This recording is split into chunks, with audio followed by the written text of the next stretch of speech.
Head's on a mindset. I'm just gonna not. I'm not gonna turn my head unless you tell me to turn my head. That's officially. I'm doing it now.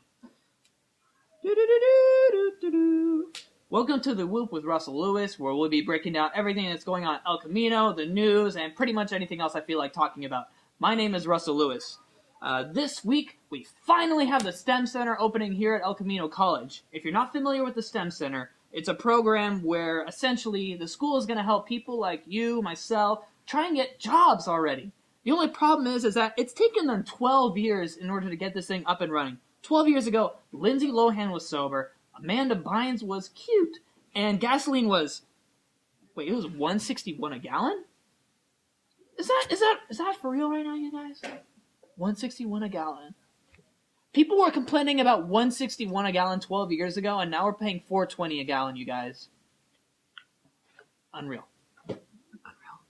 Anyways, the Compton Center also finally gets their library 7 years after their proposed existence.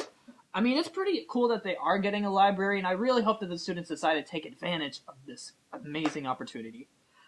Yo, we got books now, y'all. What we got over here, man? We got Great Gatsby, we got Fear and Loathing, we got The Hunger Games, we got The Giver, we got, what's my favorite? My favorite, The Land Before Time, that's my favorite book. Wait, that's a movie. Hold on. What's my favorite book, though? Anyways, y'all, this is gonna be dope. It's the best school ever. Compton for life. Let's go. There's also been a pretty heavy hoax going on in the news lately where Filipinos have been hoaxed into believing that if they enter the United States, they can do so without having to get a student or work visa now. That's a huge news for here at El Camino, where I know I see a lot of student visas and people coming around with that kind of stuff all the time. Super awkward. We're happy to be in America. Don't ask for a green card. Anyways, this week we also had the first El Camino Earth Day ceremony, where we had performers, musicians, agriculture, all across campus. One of the coolest, okay, maybe coolest isn't the right word, but maybe most notable.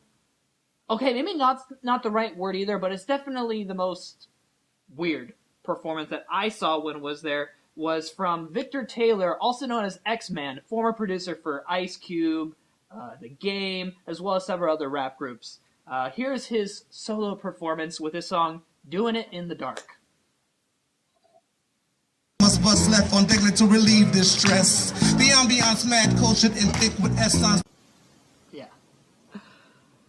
I gotta say, it takes some serious guts to go on stage solo with a bass guitar. Pretty darn bold. I don't recommend it. On top of that, our 5% protesters, which, as you know, big news here at El Camino, decided to crash the event, in which they decided to chant, as you can hear right here, they're chanting something random words, nobody knows what they're saying. Okay, whatever. Basically, I'm kind of starting to get sick of the whole protest that's going on right now.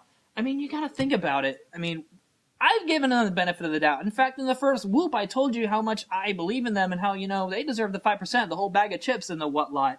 But, okay, you're invading Earth Day now. That's not your business, El Camino staff. I'm starting to agree with that newspaper that we talked about in the last issue. Do your jobs, and then maybe you'll get paid. Okay, whatever.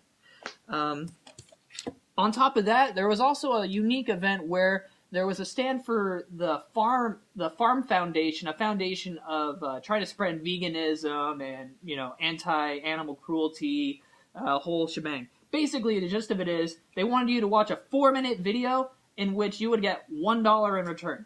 I decided to participate in it, and here's my reaction for it.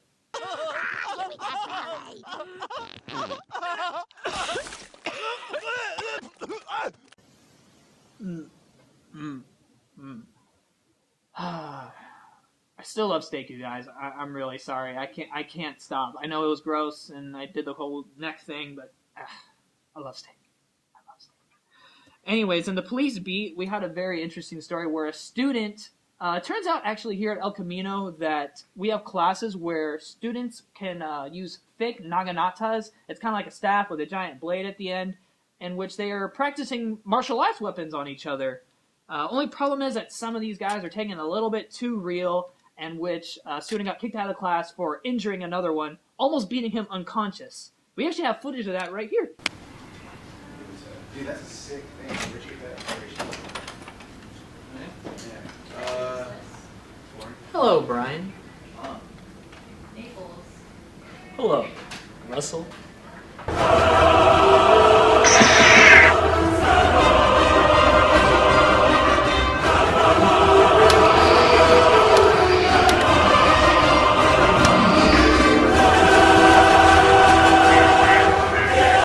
Oh, wait, I'm sorry. That was Brian and I again. Still trying to take over the whoop. Yeah, not gonna happen, Brian. Sorry. Anyways, one of the most bizarre news stories that I've read in a long time. Andre Johnson, the rapper, not the wide receiver. I know, I haven't heard of him either.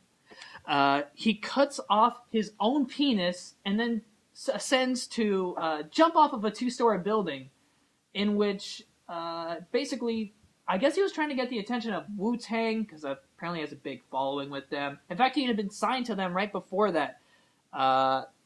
You know what? Honestly, guys, I got nothing else to say about this. In fact, I'd love to hear what you guys think about this subject right here. In fact, the best comment that I get from this video, I'm going to send whoever gets it my baby Sandile. You can adopt a Sandile. Comes directly from the Nintendo World Store in New York City. He's about 2 years old, super friendly, and he's great with cats. All right. So that does it for this edition of the Worry... Oh, wow. All right, that does it for this edition of The Whoop. Remember, you can follow me on Twitter at ECCUnionRussell. I got nothing else funny to do right now, so I'm just going to, like, kind of cruise out of here.